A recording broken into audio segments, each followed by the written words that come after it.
So hello everyone, welcome to our YouTube channel guys. So guys, जितने भी student है, B A program के student, B honours के student, जिनके पास भी ये सब्जेक्ट है आर्ट एंड सोसाइटी, ये वाला देख लीजिए आप। ये देख लीजिए, जिसके पास भी सब्जेक्ट है history, art, society, culture in India 300 BC to 100 EC, तो उन बच्चों के लिए वीडियो होने वाली है। तो इस वीडियो में हम करने जा रहे हैं इंपॉर्टेंट क्वेश्चन विद आंसर का पार्ट नंबर 2 है। ठीक है, पार्ट फर्स्ट में ऑलरेडी करा चुकी हूँ, जिसमें मैं यूनिट फर्स्ट के जितने भी इंपॉर्टेंट क्वेश्चन थे वो सारे करा दिए। आज मैं यूनिट 2 से कराऊंगी आपको, ठीक है ना। तो हिंदी मीडियम में होने वाली ये वीडियो, ठीक है ना। और इंग्लिश मीडियम में अगर आप ये PDF चाहते हो सेम, तो क्या है, आप ले सकते हो टेलीग्राम से। ओनली 50 रुपीज़ में आप ले सकते हो, Hindi medium and English medium दोनों में। चलिए हम वीडियो को स्टार्ट करते हैं, ठीक है। सो वीडियो को स्टार्ट करने से प्लीज़ चैनल पर नया आए हो तो प्लीज़ चैनल को सब्सक्राइब करिए, बेल आइकन ऑन करिए, जिससे सारी नोटिफिकेशन, सारी वीडियो टाइम टू टाइम आपके पास पहुंच जाए। डिस्क्रिप्शन में आपको हमारा टेलीग्राम का लिंक मिल जाएगा, वहाँ से आप मुझे टेलीग्राम पे ज्वाइन करके ओनली 50 रुपीज़ में टेलीग्राम से PDF ले सकते हो, ठीक है। साथ ही आप मुझे मेरे इंस्टाग्राम पे फॉलो कर सकते हो। मेरी इंस्टाग्राम ID है रोमा जयसवाल 8750, ठीक है। चलिए वीडियो को स्टार्ट करते हैं। तो हमें करना है यूनिट नंबर 2 से, ठीक है ना।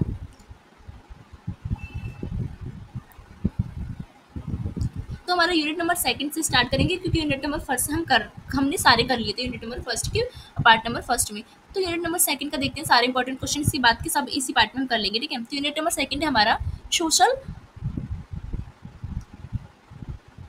स्ट्रेटिफिकेशंस एंड चेंज, ठीक है। तो इसमें आपको देखते हैं हम कौन कौन से इंपॉर्टेंट क्वेश्चन बन रहे हैं। तो क्वेश्चन नंबर 8 से करेंगे हम, क्योंकि क्वेश्चन नंबर 7 तक हम ऑलरेडी कर चुके हैं पार्ट फर्स्ट में। तो आपका यूनिट 2 से फर्स्ट क्वेश्चन बनता है कि वर्ण, जाति और वर्ग की अवधारणाओं में अंतर को स्पष्ट कीजिए। कि वर्ग, जाति और वर्ण, इनमें क्या डिफरेंस होता है, ये कैसे एक दूसरे से अलग है, ये आपको बताना है, ठीक है ना। तो इंट्रोडक्शन से स्टार्ट करेंगे, ठीक है। कि वर्ण, जाति और वर्ग की अवधारणा में अंतर स्पष्ट करना भारतीय समाज की क्या है, एक जटिलता और समाज की संरचना को समझने में मदद करता है। यानी हमारे भारतीय समाज में वर्ण देखने को मिलता है, जाति देखने को मिलती है, वर्ग देखने को मिलता है। और जब हम इन तीनों चीज को समझ जाते हैं तो हम अपनी भारत की जो समाज है, जो कि जटिल समाज, उसको हम समझ सकते हैं, ठीक है ना। तो इन तीनों अवधारणाओं का समाज में विशेष स्थान होता है, तीनों ही एक विशेष स्थान रखते हैं, लेकिन इनके बीच भिन्नताएं भी मिलती है देखने को। क्या? जो समाज के विभिन्न पहलुओं को दर्शाती है, जो इनकी तुलना और अंतर को समझाने से हम समाज में उत्पन्न होने वाली सामाजिक असमानता, भेदभाव को बेहतर तरीके से समझ पाएंगे। जब हम वर्ण को जानेंगे, जाति को जानेंगे और वर्ग को अलग अलग जानेंगे, तब हम जो समाज में हमारी असमानताएं, भेदभाव, उसको हम जान पाएंगे, ठीक है। तो वर्ण यानी वर्णा एक धार्मिक और आध्यात्मिक श्रेणी। आप सब वर्ण जानते हो, ब्राह्मण, क्षत्रिय, वैश्य, शूद्र, तो ये वर्ण होते हैं। तो वर्ण जो है वो हम कहते हैं कि एक हमारी आध्यात्मिक श्रेणी है, मतलब ये वेदों से आई है, ये ब्रह्मा द्वारा रची गई है, ऐसे लोग कहते हैं ना। तो धार्मिक तौर पे वर्ण को मतलब इस हमारे समाज में रखा गया है, ठीक है। तो वर्ण शब्द जो है वो संस्कृत के वर्ण शब्द से लिया गया है, ठीक है ना, जिसका अर्थ होता है कि प्रकार या श्रेणी। तो जो ब्राह्मण, क्षत्रिय, वैश्य, शूद्र है, ये श्रेणी है ना। मतलब श्रेणी कैसी? ब्राह्मण सबसे ऊपर है, क्षत्रिय उससे नीचे, फिर उससे नीचे वैश्य, फिर उससे नीचे, तो श्रेणी में जा रहा है। श्रेणी या प्रकार या लोगों के प्रकार को क्या कहते हैं? वर्ण कहते हैं, ठीक है। वर्ण व्यवस्था भारतीय समाज में एक प्राचीन धार्मिक व्यवस्था थी, जो अभी भी है, जो मुख्यतः धार्मिक और आध्यात्मिक कर्तव्य पर आधारित होती है। मीन्स धार्मिक कर्तव्य पे और आध्यात्मिक कर्तव्य पे ब्राह्मण, क्षत्रिय, वैश्य, शूद्र के सारे के काम को बांटा गया है, ठीक है। तो 4 श्रेणियां होती है बेसिकली वर्ण में। क्या? उन कौन से? ब्राह्मण, जो कि धार्मिक कार्य, पूजा और शिक्षा देने के लिए ऐसा कहा गया था कि ब्राह्मण है, ठीक है। क्षत्रिय का क्या काम दिया गया है वर्ण व्यवस्था में? कि शासन करेंगे, सैनिक हो सकते हैं या रक्षक हो सकते हैं, ठीक है ना। वैश्य क्या करेंगे? व्यापार कर सकते हैं, कृषि कर सकते हैं, वाणिज्य रिलेटेड कार्य कर सकते हैं। शूद्र क्या करेंगे? शूद्र श्रमिक हो सकते हैं या इन तीनों वर्गों की सेवा का कार्य करेंगे, ठीक है ना। तो बांटा गया था, ठीक है, हायरार्की देखने को मिलता है। तो वर्ण व्यवस्था का वर्णन सबसे पहले कहाँ मिलता है? ऋग्वेद में मिलता है, ठीक है। और बाद में यह मनुस्मृति और अन्य धर्मशास्त्रों में इसका विस्तृत रूप से व्याकरण देखने को मिलता है, ठीक है ना, व्याख्या। तो संतुलन बनाए रखना और प्रत्येक व्यक्ति को उसकी क्षमता और कार्य के अनुसार कार्य करने का अवसर प्रदान करना, मतलब इसका शुरू में मकसद था। बेसिकली पहले जब वर्ण व्यवस्था स्टार्ट हुई थी तो ये कर्म के आधार पे था, बाद में इसको जन्म के आधार पे बना दिया। कर्म के आधार पे था तो सही था ये, मतलब ब्राह्मण मीन्स होता था, ब्राह्मण उसको कहा जाता था जो पूजा पाठ वगैरह करते हैं, क्षत्रिय जो रक्षा करते हैं, वैश्य जो व्यापार करते हैं। जन्म से नहीं था, ये कर्म से था, मतलब बांट दिया गया था कर्म के आधार पे, तो ये गलत नहीं था। पर अब जन्म के आधार पे बांट दिया गया बाद में, ठीक है ना, तो फिर ये गलत हुआ, ठीक है। तो वर्ण व्यवस्था की प्रमुख श्रेणियां कौन कौन सी है, तो उसको एक एक करके हम जानते हैं। पहला है ब्राह्मण। ब्राह्मण जो है, ब्राह्मण को समाज के धार्मिक कर्तव्य और शिक्षा का कार्य सौंपा गया है, जो वेदों के ज्ञाता होते हैं, पुजारी होते हैं, धार्मिक विधियों का पालन करते हैं। और क्या है? ब्राह्मण जो है वो समाज में सबसे ऊंचा और आध्यात्मिक पद उनको मिला रहता है, ठीक है ना। मुख्य कार्य पूजा, यज्ञ, वेद पढ़ना, शास्त्रों का अध्ययन और उनका प्रचार प्रचार करना, ठीक है ना। धार्मिक भूमिका क्या होती है ब्राह्मणों की, कि ब्राह्मण का कार्य समाज को धर्म, सत्य, नैतिकता का पालन कराने के लिए प्रेरित करना होता है, ठीक है। क्षत्रिय का क्या कार्य होता है, क्षत्रिय जो है, क्षत्रिय वर्ग दूसरी श्रेणी में आती है, जो कि मुख्य सैनिक या राजनीतिक से संबंधित होती है, या वो शासन कर सकती है या तो वो सेना या सुरक्षा कर सकती है। वे सैनिक और राज्य के रक्षक होते हैं, उनका कार्य समाज के लिए सुरक्षा प्रदान करना होता है और समाज को चलाना होता है, ठीक है ना। मुख्य कार्य क्या होता है कि सैनिक बन सकते हैं या रक्षा कर सकते हैं, युद्ध में भाग ले सकते हैं और व्यवस्था चला सकते हैं देश की। वहीं धार्मिक भूमिका क्या होती है, वे धर्म की रक्षा करने वाले और समाज में न्याय शांति स्थापित, क्योंकि राजा ही तो होता है, जो नेता ही तो होता है हमारा, मतलब शासक ही तो होता है जो हमें न्याय प्रदान करता है, ठीक है। तो वैश्य का क्या काम बांटा गया, वैश्य वर्ग कृषि श्रेणी में आती है, ये वाणिज्य और कृषि संबंधित इनको रखा गया है, व्यापारी, कृषि, आर्थिक गतिविधि ये सब कर सकते हैं, ठीक है ना। संसाधन प्रदान करना और समाज में आर्थिक समृद्धि लाना वो वैश्यों को दिया गया काम, ठीक है ना। यानी कृषि, व्यापार, उद्योग और अन्य गतिविधि, जो भी आर्थिक गतिविधि होती है वो मुख्य कार्य होता है वैश्यों का, ठीक है ना। धार्मिक भूमिका, वैश्य वर्ग का कार्य समाज के लिए धन और संसाधन जुटाना होता है और ये कार्य धर्म और समाज के लिए आवश्यक था, ठीक है ना। जैसे कि बनिया वगैरह से लोग आते हैं, जैसे कि मैं बनिया हूँ जायसवाल, तो जितने भी हैं वो भी किस में आते हैं, वैश्य में आते हैं, ठीक है ना, जिनका काम क्या है, वाणिज्य, उद्योग या व्यापार से रिलेटेड, ठीक है। तो शूद्र, शूद्र क्या है, शूद्रों को वर्ग का सबसे निचला वर्ग माना गया है और उनका मुख्य कार्य सेवा या कर्मचारी के रूप में काम करना है, तीनों वर्णों की सेवा करना था, ठीक है ना। तो ये जब शुरू में बना था तो ये सब क्या है, ये सब बना था कर्म के आधार पर बाद में इसको जन्म के आधार पर बांट दिया गया। तो वर्ण व्यवस्था की विशेषता क्या है कि धार्मिक और आध्यात्मिक दृष्टिकोण देखने को मिलता है वर्ण व्यवस्था में। वर्ण व्यवस्था का मुख्य उद्देश्य है कि धार्मिक और आध्यात्मिक संतुलन बनाए रखना, यानी प्रत्येक वर्ग को अपने जो भी उनके कर्म दिए गए हैं वर्ण के अनुसार, उससे समाज की धार्मिकता और व्यवस्था को बनाए रखने में सहायता देना, ठीक है। दूसरी विशेषता क्या है, पहले तो कर्म आधारित थी, अब जन्म आधारित है, ठीक है। ये दूसरी विशेषता है। वर्ण व्यवस्था में व्यक्ति का स्थान जन्म के आधार पर तय होता है। ब्राह्मण के परिवार में जन्म लेगा तो ब्राह्मण ही होगा, ठीक है ना। क्षत्रिय में लेगा तो क्षत्रिय होगा। यानी ब्राह्मण परिवार में जन्म लेता है तो ब्राह्मण का कार्य यानी होगा पढ़ना पढ़ाना, ये सब होगा, पूजा पाठ, ठीक है ना। वो शासन नहीं कर सकता, वो तीनों वर्ण की सेवा नहीं कर सकता, ऐसा बना दिया गया है, ठीक है ना। इसी तरह क्षत्रिय और वैश्य के जो काम है वो भी क्या है, जन्माधारित हो गए हैं। जिस वर्ण में वो मतलब उनका जन्म हुआ है उसी वर्ण से रिलेटेड उनको काम करना होगा। तीसरी विशेषता क्या है, सामाजिक गतिशीलता की कमी देखने को मिलती है। वर्ण व्यवस्था में सामाजिक गतिशीलता बहुत कम होती है। क्यों, क्योंकि इसका मतलब था कि एक व्यक्ति का स्थान समाज में उसकी जन्म जाति के तौर पे कर देना, इससे गलत हो जाता है ना। भेदभाव, सामाजिक असमानता, मान लो ब्राह्मण का बेटा है, वही भाई पढ़ा सकता है, शास्त्रों का ज्ञाता हो सकता है, या मतलब पूजा पाठ करा सकता है, ठीक है ना, मतलब वही पढ़ाने का अधिकार रखता है। पर वो एकदम नालायक है, और जो शूद्र का बेटा है उसको अधिकार नहीं है पढ़ाने का, ठीक है ना, सिर्फ ब्राह्मण को है। पर शूद्र का बेटा इतना इंटेलिजेंट है कि ब्राह्मण के बेटे को भी पढ़ा सकता है और अन्य को भी पढ़ा सकता है, ठीक है ना। तो ये असमानता और सामाजिक भेदभाव पैदा करता है ना, क्योंकि ब्राह्मण का बेटा अगर पढ़ा लिखा नहीं होगा, अनपढ़ गवार होगा, तो वो कैसे पढ़ाएगा। तो ये गलत बात है ना कि ब्राह्मण का बेटा भी मतलब पढ़ाएगा ही और शूद्र का बेटा पढ़ा नहीं सकता। ये अगर इसमें क्षमता है तो ये भी पढ़ाए, और इसमें क्षमता नहीं है तो ये भी मतलब इसको भी दूसरा कार्य करना चाहिए, ठीक है ना। तो चौथी क्या विशेषता है कि धार्मिक कर्तव्यों का पालन कराना, यानी प्रत्येक वर्ण के व्यक्ति को अपने धार्मिक कर्तव्यों का पालन कराना होता है। यानी उदाहरण के तौर पर ब्राह्मण का कार्य जैसे धर्म का प्रचार है, क्षत्रिय का कार्य युद्ध है, वैश्य का व्यापार है और शूद्रों का तीनों की सेवा है। तो क्या है, समाज के आर्थिक तंत्र को चलाना और शूद्रों को अन्य वर्ग की सेवा करना, यानी धार्मिक कर्तव्यों का पालन। मतलब इसकी विशेषता है कि धर्म के अनुसार क्या है, सबके कार्य को बांट दिया गया है, ठीक है। तो वर्ण व्यवस्था की आलोचना भी करते हैं, तो आलोचकों के अनुसार जानते हैं तो समय के साथ क्या है, वर्ण व्यवस्था ने भारतीय समाज में सामाजिक असमानता, भेदभाव को बहुत ज्यादा बढ़ावा दिया है। बेसिकली जब मनुस्मृति आई, मनुस्मृति जैसे ग्रंथों में इस व्यवस्था को और ज्यादा कठोर बताया गया और अविचारपूर्ण बताया गया, ठीक है ना, गलत बताया गया, जिसमें शूद्रों से अस्पृश्य यानी अनटचेबल देखने को मिला, समाज से अलग कर दिया गया, उसमें अपमानित किया गया, इसने समाज में अस्पृश्यता और जाति भेदभाव को बढ़ावा दिया, ठीक है ना। तो आज के समय पे भारतीय संविधान ने क्या करा, वर्ण व्यवस्था की बहुत ज्यादा आलोचना की है। समाज में समानता और अधिकार की रक्षा के लिए कई प्रावधान किए गए हैं। हालांकि जातिवाद अभी भी समाज में कुछ स्थानों पर प्रचलित है, लेकिन संविधान में इसके खिलाफ अभी भी ठोस कदम है। जैसे कि हमारा आर्टिकल है ना कि छुआछूत के खिलाफ उन्मूलन के, तो आज कोई नहीं कर सकता ये, ठीक है ना। तो जाति यानी कास्ट और सामाजिक और सांस्कृतिक भेदभाव, अभी तो हमने वर्ण को जान लिया, अब हम जानेंगे जाति क्या होती है, ठीक है। जाति की अवधारणा वर्ण व्यवस्था से ही आई है, लेकिन यह अधिक स्थिर और सामाजिक दृष्टिकोण से जुड़ी हुई है। यानी जाति एक ऐसी व्यवस्था है जो जन्म, परिवार और क्षेत्रीय आधार पर होती है, ठीक है ना। वर्ण अलग होती है और जाति अलग होती है, कभी भी इसको सेम मत समझिएगा, ठीक है ना। तो जाति की क्या विशेषता होती है? जाति जन्म आधारित होती है। जाति का निर्धारण जन्म के आधार पर किया जाता है। कोई व्यक्ति किस जात में पैदा हुआ है और जीवन भर उसी जाति का रहता है, ठीक है ना। दूसरी क्या व्यवस्था है? जातीय भेदभाव।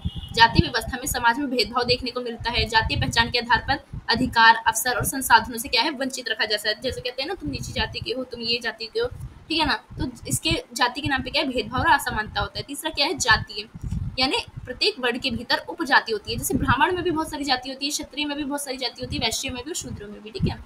तो अलग अलग कर्मों और संस्कृति और परंपराओं और धार्मिक आस्थाओं के आधार पर क्या है? जाति विकसित होती है और उपजाति समाज में अलग अलग स्तरों पर विभाजित है, ठीक है।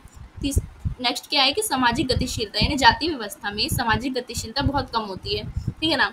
यानी ये भी क्या है? व्यक्ति के जन्म आधारित होती है, जो कि बांध देता है व्यक्ति को एक ही जगह, और क्या है? इसमें बहुत ज्यादा भेदभाव देखने को मिलता है, ठीक है। तो जाति व्यवस्था जातीय असमानता लाती है, अस्पृश्यता लाती है, छुआछूत, सामाजिक भेदभाव लाती है और सांस्कृतिक विभाजन लाती है, ठीक है। तो हमने वर्ण जान लिया, जाति जान ली, अब हम वर्ग जानते हैं, ठीक है। क्लास क्या होता है? तो आर्थिक और सामाजिक स्थिति पर आधारित होता है। क्लास जानते हो ना, मिडिल क्लास और एलिट क्लास होते हैं, है ना, और गरीब लोग होते हैं। तो वर्ग की अवधारणा मुख्य रूप से आधुनिक समाज में अगर बात करें तो आर्थिक दृष्टिकोण से जुड़ी होती है, ठीक है ना। ये ना वर्ण होता है ना जाति होती है, ठीक है। समाज में आर्थिक स्थिति, कितना उस व्यक्ति के पास संसाधन है, कितनी संपत्ति और कितनी शक्ति है, उसके आधार पर क्या है? उसका वर्ग यानी उसका क्लास जाना जाता है। हम कहते हैं ना, वो हाई क्लास का है, वो एलिट क्लास है, वो मिडिल क्लास है, ठीक है ना, लोअर क्लास। तो वर्ग व्यवस्था की प्रमुख विशेषता क्या होती है कि आर्थिक और सामाजिक स्थिति पे वर्ग को हम देखते हैं, यानी वर्ग का नियंत्रण आर्थिक, जिसके पास जितना धन होगा वो उतना ऊंचा वर्ग का माना जाएगा, ठीक है ना। दूसरा क्या है? सामाजिक गतिशीलता, यानी सामाजिक गतिशीलता अधिक होती है। इसका मतलब है कि मेहनत, शिक्षा और आर्थिक सफलता के आधार पर ही क्या करते हैं? हम उच्च वर्ग और निम्न वर्ग और मध्यम वर्ग में क्या करते हैं? बांटते हैं, ठीक है ना। तो संपत्ति और शक्ति के आधार पर ही हम वर्ग को देखते हैं, यानी जिसके पास जितनी संपत्ति, धन और शक्ति होगी वो विशेष स्थान रखेगा वर्ग में, ठीक है ना। वर्ग से क्या होती है? आर्थिक असमानता होती है और श्रम का विभाजन होता है। यानी श्रम का विभाजन मतलब गरीब और अमीर में विभाजन आता है, मजदूर वर्ग और एलिट क्लास लोगों में, बिजनेसमैनों में। और आर्थिक समानता देखने को मिलती है। वर्ग क्लास से पता लगता है कि एलिट क्लास अमीर लोग होंगे, ठीक है ना, मिडिल क्लास मिडिल वाले होंगे और लोअर क्लास के होंगे गरीब, ठीक है ना। तो वर्ण, जाति और वर्ग में अंतर टेबल फॉर्म में जानते हैं। तो वर्ण क्या है? वर्ण जो है 4 वर्ण होते हैं, ब्राह्मण, क्षत्रिय, वैश्य, शूद्र, जो कि जन्म आधारित होते हैं, ठीक है ना। जाति क्या होती है? जाति भी जन्म के आधार पर विभाजन होती है और वर्ण व्यवस्था की ही एक लहर कह सकते हो है। और वर्ग क्या है? वर्ग मीन्स होता है क्लास, यानी जो आर्थिक तौर पे हम देखते हैं ना, ऊंचा नीचा, गरीब अमीर, वो वाला, ठीक है। तो वर्ण में धार्मिक दृष्टिकोण से निर्धारित होता है वर्ण, वहीं जाति जो है वो जन्म या परिवार आधारित होता है। और जो क्लास है यानी वर्ग जो है वो आर्थिक संसाधन किसके पास है, कितना कितने पास संपत्ति, उसके आधार पर ये निर्धारित होता है। वर्ण जो है उसमें सीमित सामाजिक गतिशीलता होती है, ठीक है ना, बहुत ज्यादा इसमें समाज का प्रभाव होता है, ठीक है ना। जाति जो है वो अत्यधिक स्थिर, कम गतिशील होती है और वर्ग जो है वो ज्यादा समाज में गतिशील होती है। वर्ण जो है वो सामाजिक भेदभाव और धार्मिक कर्तव्य से संबंधित होती है। जाति भेदभाव और अस्पृश्यता लाती है। आर्थिक समानता और श्रमिक वर्ग का उदय होता है क्लास से, ठीक है। तो निष्कर्ष में क्या लिखोगे कि वर्ण, जाति और वर्ग जो है वो भारत का जो समाज है उसकी एक संरचना का प्रमुख अवधारणा है, जिसका स्रोत, उद्देश्य और समाज में भूमिका अलग अलग है, ठीक है ना। तो वर्ण का कार्य क्या है कि व्यवस्था जो है ये धर्म के अनुसार है, कर्तव्यों को अधिक जीवन से संबंधित बनाना और जन्म के आधार पर सबके कार्य को बांटना। जाति क्या है? समाज के भीतर जातीय भेदभाव, असमानता को बढ़ाती है, विशेषकर कर्तव्यों से वंचित रखती है, नौकरी से वंचित रखती है जाति के अनुसार। वर्ग क्या है? वर्ग आर्थिक तौर पर स्थित भारत की एक सामाजिक संरचना है जो कि अमीर गरीब के बीच खाई ले आती है, ठीक है। इन तीनों अवधारणा को समझने से हम भारतीय समाज को समझ सकते हैं और इसमें क्या जटिलता है वगैरह से उसको जान सकते हैं, ठीक है। चलते हैं हमारे नेक्स्ट क्वेश्चन पे। हमारा नेक्स्ट क्वेश्चन है, प्राचीन भारत में स्त्री की स्थिति कैसी थी, विवाह कैसे होते थे, संपत्ति के अधिकार पर प्रकाश डालिए। मतलब स्त्री की स्थिति पे, स्त्री के विवाह और स्त्री की संपत्ति, ये जरूर क्वेश्चन आ सकता है, तो ये भी अच्छे से याद करके जाइए। इंट्रोडक्शन से स्टार्ट करते हैं, ठीक है। तो प्राचीन भारत में स्त्री की स्थिति का चित्रण विभिन्न ऐतिहासिक और धार्मिक और सांस्कृतिक संदर्भों में से मिलता है। वे समय के साथ सामाजिक, धार्मिक और आर्थिक स्तर पर अलग अलग भूमिका में बंधी हुई है। मतलब जब हम देखते हैं वैदिक काल में तो थोड़ी थोड़ी छूट देखने को मिलती है, फिर हम वैदिक मतलब बाद में आते हैं तो फिर और ज़्यादा उनमें बंदिशें लग जाती है, ठीक है ना। तो स्त्रियों की स्थिति का मूल्यांकन कैसे करा जाता है? अगर हम स्त्रियों का इतिहास पढ़ने बैठे तो हम कैसे जानेंगे कि उनकी स्थिति कैसी थी प्राचीन काल से लेकर आज तक, तो उनके विवाह के अधिकार, उनकी शिक्षा के अधिकार और उनके धार्मिक अधिकार और उनके कर्तव्य और उनकी कितनी संपत्ति थी, इसको जब हम स्टडी करेंगे तब हम जानेंगे कि प्राचीन भारत से लेके आज तक क्या है, मतलब महिलाओं की स्थिति क्या रही है समाज में, ठीक है ना। तो प्राचीन भारत में स्त्रियों की स्थिति कैसी थी उसको जानते हैं। तो प्राचीन भारतीय समाज में स्त्री की स्थिति अलग अलग कालों में अलग अलग थी। ऐसा नहीं कह सकते हो कि पूरे प्राचीन भारत में अच्छी थी या खराब थी, टाइम के अनुसार अलग अलग थी। सबसे पहले ये देखना महत्वपूर्ण हो जाता है कि किस काल में उनकी स्थिति कैसी थी और उनका समाज में क्या स्थान था। स्त्रियों की स्थिति से अलग अलग धारा और संस्कृति कैसे प्रभावित हुई अलग अलग टाइम पे। तो सबसे पहले ऋग्वैदिक काल से जानते हैं, ठीक है। तो स्त्रियों को यहाँ पे सम्मान था, यहाँ पे स्वतंत्रता प्राप्त थी। स्त्रियों को यहाँ इस समय क्या है, धार्मिक अनुष्ठानों में, साहित्य और कला में भी देखा गया है। जैसे कि धार्मिक अनुष्ठान की बात करें तो जब पूजा पे बैठते हैं, कोई यज्ञ कराता है, तो उस यज्ञ में क्या है, उनकी जो यजमान होते हैं उसमें दोनों बैठते हैं, ठीक है ना, हस्बैंड वाइफ। तो उसमें बैठने का यज्ञ में अधिकार था, ठीक है ना। साहित्य भी कई स्त्रियों ने उस समय लिखे थे और कला भी। जैसे कि हम गार्गी मित्र की बात करेंगे तो ऋग्वैदिक में जो ऋग्वेद लिखा गया है उसमें बहुत सारी चीजें जो है इन्होंने भी योगदान दिया है इसमें, ठीक है। तो उस समय महिला ऋषियां देखने को मिलती थी, क्योंकि जैसे कि गौरी, मैत्री, दीक्षा, ठीक है। तो धार्मिक और दार्शनिक, ये धार्मिक ज्ञान भी होता था इनको, और ये फिलोसफर थी, दार्शनिक थी, ठीक है ना, और शिक्षक भी थी, ठीक है। जो क्या है, इससे पता लगता है कि इनका साहित्य में योगदान था, अनुष्ठान में भाग लेती थी, ठीक है। तो पता लगता था कि उस समय स्थिति थोड़ी सही थी, ठीक है। तो ऋग्वेद में स्त्रियों को सम्मान था, सार्वजनिक भागीदारी थी उनकी, क्योंकि यज्ञ कराती थी। और हम देखते हैं कि स्वयंवर प्रथा थी। स्त्रियों को क्या है, स्वयंवर, आपने देखा होगा रामायण महाभारत, तो उसमें क्या है, स्वयंवर दिखाया जाता है जिसमें स्वयं से चुना जाता है ना। तो क्या है, आज़ादी थी, ठीक है ना। तो उत्तर वैदिक काल में अगर आते हैं तो दैन्य हो जाती है स्थिति थोड़ी। इस समाज में धार्मिक और सांस्कृतिक परिवर्तन हुए, इसके परिणाम स्वरूप उनकी स्थिति जो है उसमें गिरावट आ जाती है। जैसे मनुस्मृति जैसे ग्रंथ से हमें पता लगता है कि जो स्त्री है उसको, उसमें लाइन कोड की गई कि जब वो छोटी होती है तो उनको पिता के अंडर, और जब वो बड़ी होती है तो फिर उनके भाई के अंडर, और जब बड़ी जैसे कि बहुत बूढ़ी हो जाती है फिर उनको बेटे के अंडर रहना पड़ता है, मतलब अधीन बताया है, ठीक है ना। तो स्त्रियों का जीवन पिता, पति और पुत्र के नियंत्रण में होना चाहिए, ऐसा मनुस्मृति में लिखा है, ठीक है। तो स्त्रियों की स्वतंत्रता को सीमित कर दिया गया है उत्तर वैदिक काल में, और देखभाल और संतान उत्पत्ति और घर के कार्यों तक ही इनको सीमित कर दिया गया है, ठीक है ना। तो मनुस्मृति के अनुसार स्त्रियां जो है वो धर्मशास्त्रों और सामाजिक नियमों के प्रति पूरी तरह से समर्पित है, और गृहिणी और माता के रूप में मतलब इनको बता दिया गया है, ठीक है ना, मनुस्मृति में। तो दूसरा क्या है, अब हम देखते हैं प्राचीन भारत में जो महिला थी उनके विवाह के अधिकार कैसे थे, ठीक है। तो महिला के विवाह के जो है वो 8 प्रकार होते थे, ठीक है ना। 4 विवाह के प्रकार अच्छे होते थे, 4 नहीं होते थे, ठीक है ना। तो जानते हैं कौन कौन से विवाह के, पहला था ब्रह्म विवाह, ये सबसे अच्छा विवाह माना जाता था। विवरण, ब्रह्म विवाह को सबसे आदर्श और पवित्र विवाह माना जाता है। ये विवाह प्रकार जैसे कि ऋषि मुनियों द्वारा प्रचलित थी। इसमें धर्मशास्त्र में सर्वोत्तम विवाह के रूप में दिया गया है, ठीक है ना। ये सबसे अच्छे, इसकी क्या विशेषता होती थी, ब्रह्म विवाह को क्यों अच्छा कहा जाता था। इस विवाह में कन्या का चयन जो है उनके पिता द्वारा किया जाता था। कन्या को दान के रूप में वर को दिया जाता था, लेकिन यह दान धार्मिक था और कोई व्यापारिक समझौता नहीं होता था, ठीक है ना। धर्म के नाम पे दिया जाता था, ऐसा नहीं पैसे के नाम पे, ठीक है। तो इस विवाह में कोई दहेज या वधु मूल्य नहीं लिया जाता था, ठीक है ना। यह विवाह मुख्य रूप से धार्मिक कर्तव्य का पालन के लिए होता था और दंपति को धर्म, अर्थ और काम और मोक्ष के मार्ग पर चलाने के लिए प्रेरित करता था, ठीक है ना। उदाहरण के तौर पे अगर मैं बताऊं तो ऋग्वेद में इस विवाह के आदर्श के रूप में उल्लेख मिलते हैं, जिसमें पिता अपनी बेटी को वधु के रूप में क्या है, वर को देते हैं, ठीक है। दूसरा क्या है, दूसरा है दक्षिणा विवाह। दक्षिणा विवाह क्या होता है, दक्षिणा विवाह कन्या का मूल्य यानी ब्राइड प्राइस द्वारा चुकाया जाता है। इसे दक्षिणा विवाह कहा जाता है, क्योंकि यह मुख्य रूप से दक्षिण भारत में प्रचलित थी, ठीक है। तो विशेषता क्या थी, क्या होती थी दक्षिणा विवाह, इस विवाह में वर अपने कन्या के परिवार को धन या संपत्ति का दान देता था और उससे विवाह करता था, मतलब पैसे देके शादी करता था, ठीक है। ये प्रथा मुख्य रूप से दक्षिण भारत में बहुत ज्यादा प्रचलित थी, ठीक है ना। आज हम देखते हैं दहेज देते, लड़की देती है, उस समय क्या है, लड़के देते थे, ठीक है ना, दक्षिणा में। उदाहरण के तौर पे इस प्रकार के विवाह का वर वधु के परिवार के बीच आर्थिक लेन देन व्यवस्था से होती थी, ठीक है ना। तो तीसरा है हमारा अथर्व विवाह, ठीक है। तो इसका विवरण है कि ये क्या है, आर्थिक समझौता और वधु वर्ग के क्या है, परिवार के बीच संपत्ति का आदान प्रदान होता था। इसकी विशेषता क्या होती थी, व्यापारी वर्ग करते थे और जो धन धान्य वाले परिवार होते थे वो करते थे, ठीक है ना। ये सामाजिक और आर्थिक समझौता होता था जिसके तहत ये शादी होती थी, ठीक है ना। तो चौथा क्या है, स्वयंवर। स्वयंवर तो आप जानते हो जिसमें क्या है, कुल राजघरानों और उच्च वर्ग में होता है, जिसमें स्वयं ही उनको चयन करने का अधिकार मिलता था, ठीक है ना। ये श्रेष्ठ योद्धा कौन है उसके आधार पर या किसी भी आधार पर क्या है चुन पाते थे, ठीक है ना। पांचवा है पराग विवाह। पराग विवाह क्या होती है, ये एक पकड़कर जैसे कि अफवाह मतलब अफवाह करके मतलब कर लेते हैं ना बलपूर्वक, उसको कहते हैं, ठीक है ना। और नेक्स्ट क्या है कि गंधर्व। गंधर्व होता है प्राकृतिक और जो प्रेम विवाह होता है, ठीक है ना। तो इसकी विशेषता क्या है, ये स्वतंत्र इच्छा से एक दूसरे से करते हैं, पर ये क्या है समाज के खिलाफ माना जाता है, ठीक है ना। इन सबको अच्छा नहीं माना जाता, शुरू के चार को अच्छा माना जाता है, बाकी के चार को नहीं। नेक्स्ट है असुर विवाह। ये क्या है, कन्या का अपहरण करके करा जाता है, ठीक है ना। तो या बलात्कार करके या अवैध करके, ठीक है ना। तो नेक्स्ट है कि कैथिक विवाह। ये क्या है, सामाजिक और क्षेत्रीय प्रथा द्वारा भौगोल मतलब जिस एक जाति से दूसरी जाति में कर लेना, उससे कहा जाता है, ठीक है ना। तो अब हम जानते हैं प्राचीन भारत में स्त्रियों की संपत्ति के अधिकार के बारे में, ठीक है ना।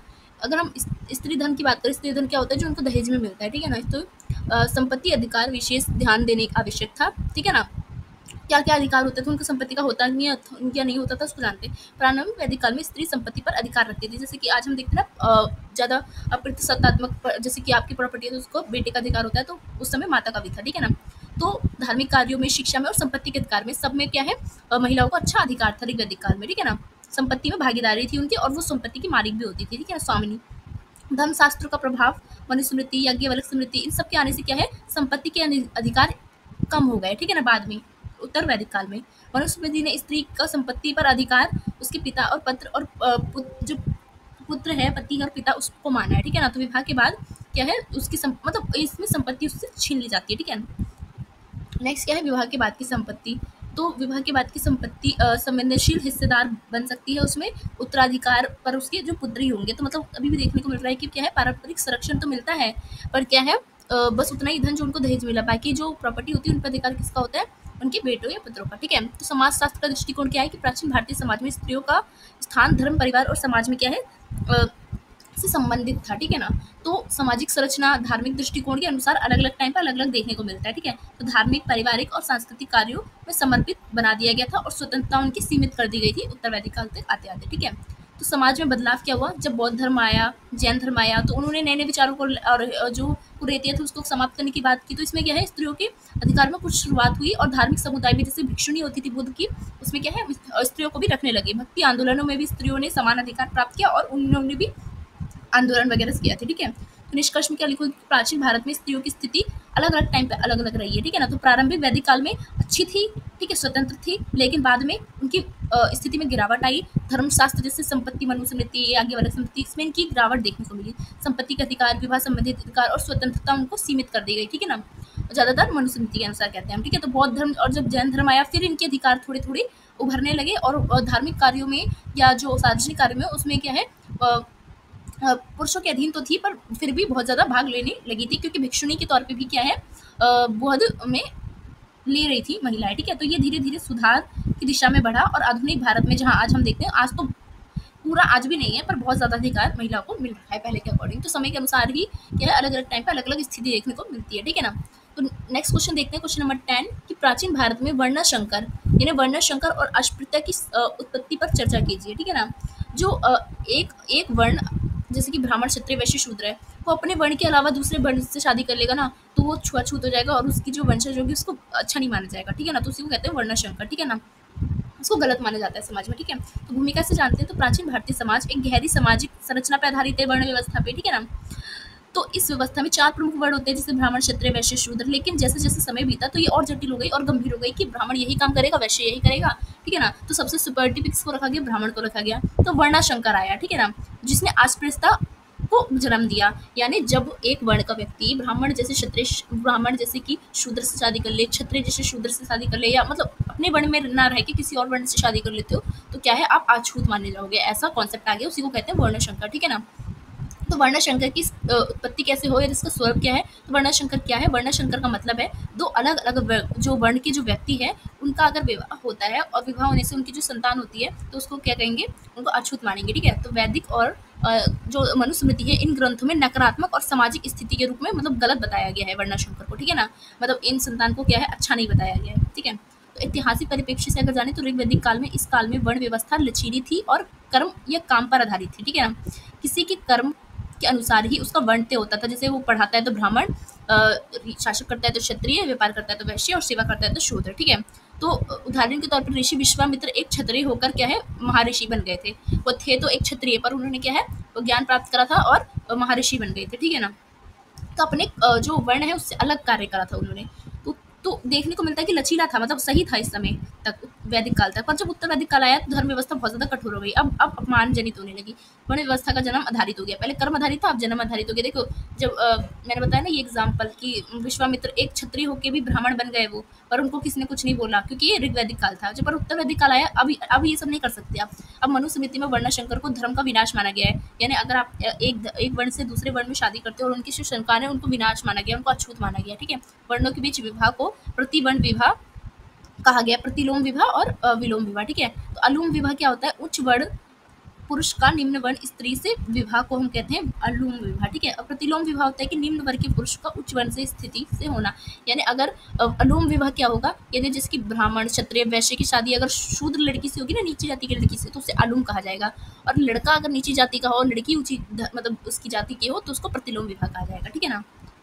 तो अगर लड़का कर ले नीची जाति से विवाह तो ये थोड़ा स्वीकार्य भी था, पर लड़की नहीं कर सकती नीची जाति से विवाह, ठीक है। तो ये बहुत ज्यादा कठोर था, ठीक है। तो वर्णशंकर जातियों के नाम पे था, ठीक है। तो मनुस्मृति में इसका वर्णन मिलता है, ठीक है ना। जैसे कि शूद्र पुरुष और ब्राह्मण स्त्री का संतान जो होगी वो चंडाल कहलाएगी, ठीक है ना। अछूत कहलाएगी, चंडाल कहलाएगी। चंडाल कहा गया, ठीक, किसको, शूद्र अगर पुरुष हो और जो महिला है वो उच्च खानदान की हो, ब्राह्मण की हो, तो ठीक है ना। तो अगर वैश्य पुरुष हो और शूद्र जो है उन दोनों के बीच विवाह होता है, उनकी जो संतान होगी उनको वैंड कहा जाएगा। ब्राह्मण और शूद्र अगर विवाह करेंगे तो उनके पुत्र को निषाद कहा जाएगा। अत्यंत नीचे वर्ण की संतान जो होती है उनको स्पष्ट कहा जाता है, ठीक है। तो इन जातियों को समाज में निचले पायदान पर रखा गया है, ठीक है ना, और अपमानित जीवन जीने पर मजबूर किया गया था, ठीक है, इन सबको, ठीक है।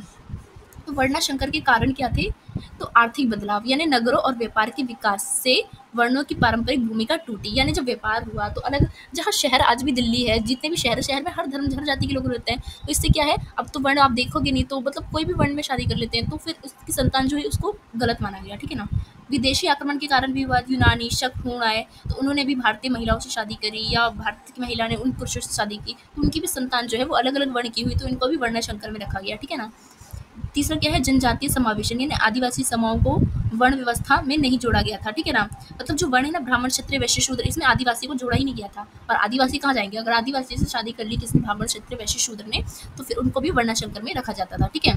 तो इसको क्या है, गलत माना जाता था, अछूत माना जाता था ऐसी संतानों को, ठीक है ना। तो इसको अस्पृश्यता की उत्पत्ति हुई, यानी छुआछूत की उत्पत्ति हुई। तो छुआछूत क्या है, ये वह सामाजिक प्रथा थी जिसमें कुछ जातियों को इतना अशुद्ध और नीचा माना गया कि उनको छूने से भी वो लोग क्या करते थे, अपवित्र मानते थे, कहते थे पाप हो गया, ठीक है ना।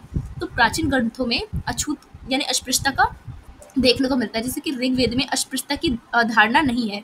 ऋग्वेद में ऐसा कहीं पे नहीं लिखा कि आप अछूत कहो, किसी की अस्पृश्यता, ऐसा कहीं देखने को नहीं मिलता। ये बाद में देखने को मिलता है उत्तर वैदिक काल में, मनु स्मृति में, नारद स्मृति में, या याज्ञवल्क्य स्मृति में, ठीक है। इसमें इन सब का उल्लेख मिलता है, ऋग्वेद में इन सब का उल्लेख नहीं मिलता है। ऋग्वेद तक हमारी स्थिति अच्छी थी, ठीक है ना। तो अस्पृश्यता के कारण क्या थे, छुआछूत के, तो अपवित्र माने गए थे ये लोग, जैसे कि शवदाह, चमड़ा उद्योग और सफाई कर्मी करने वाले जो लोग होते थे, ठीक है, जो लाश जलाते थे या चमड़ा का कार्य करते थे, ठीक है, उन सबको अपवित्र माना गया। उनको छूने भी नहीं, उनको देखना भी लोग पसंद नहीं करते थे, ठीक है, पाप मानते थे। धार्मिक शुद्धता की भावना, यानी ब्राह्मणों ने पवित्रता के नाम पर निम्न जातियों से दूरी ही बना ली थी कि हम बहुत पवित्र हैं, हम तो छूते नहीं ऐसे लोगों को, ठीक है ना।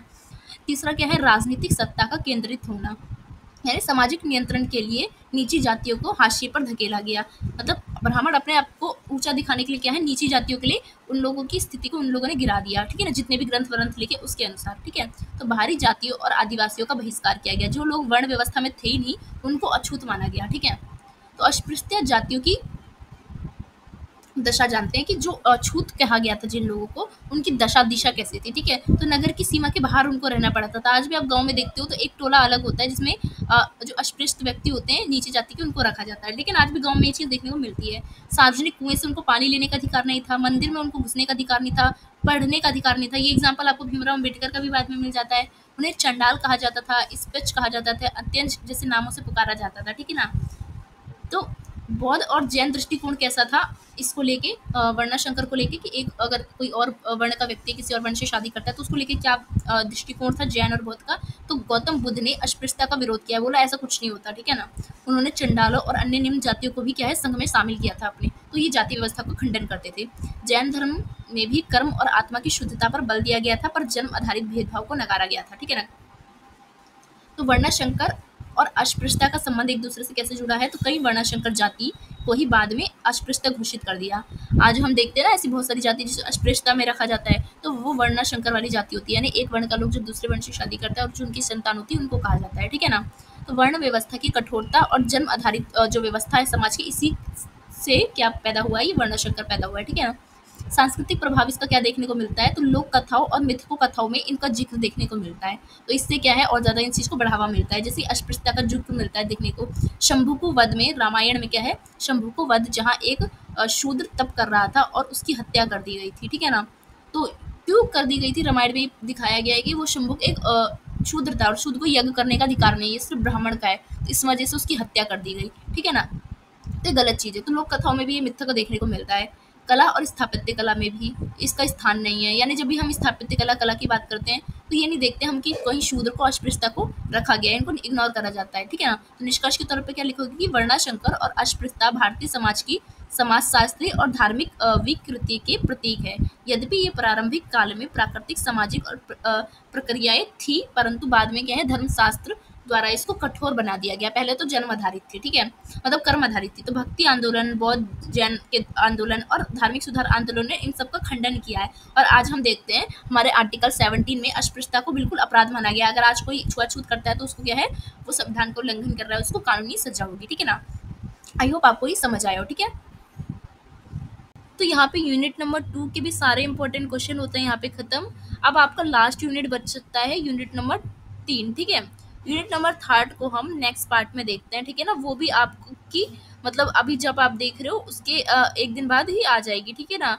देखिए छोटी छोटी वीडियो बना रही हूँ जिससे आप देख लोगे। अगर मैं बड़ी बना दूंगी एक साथ तो आप वो भी नहीं देखोगे और मेहनत भी बेकार जाती है फिर। ठीक है ना। तो कम से कम आप मैं बना दूंगी, आप ये मैसेज करने की जगह कि पार्ट 3 बनाओ, मतलब ज़्यादा आप ये बेहतर रहेगा कि आप पार्ट 1 और पार्ट 2 भी अगर देख लेते हो ना तो इससे भी आपको बहुत अच्छा एग्जाम चले जाएगा। बट मैं पार्ट 3 भी ले आऊँगी। ठीक है ना। तो वरी करने की कोई ज़रूरत नहीं है। ठीक है। तो वीडियो अच्छी लगी, वीडियो को लाइक कीजिए, वीडियो को कॉलेज ग्रुप दोस्तों में शेयर कीजिए और वीडियो कैसी लगी वो भी कमेंट सेक्शन में बताइए और सब्सक्राइब जरूर करिएगा। ठीक है ना। सो धन्यवाद।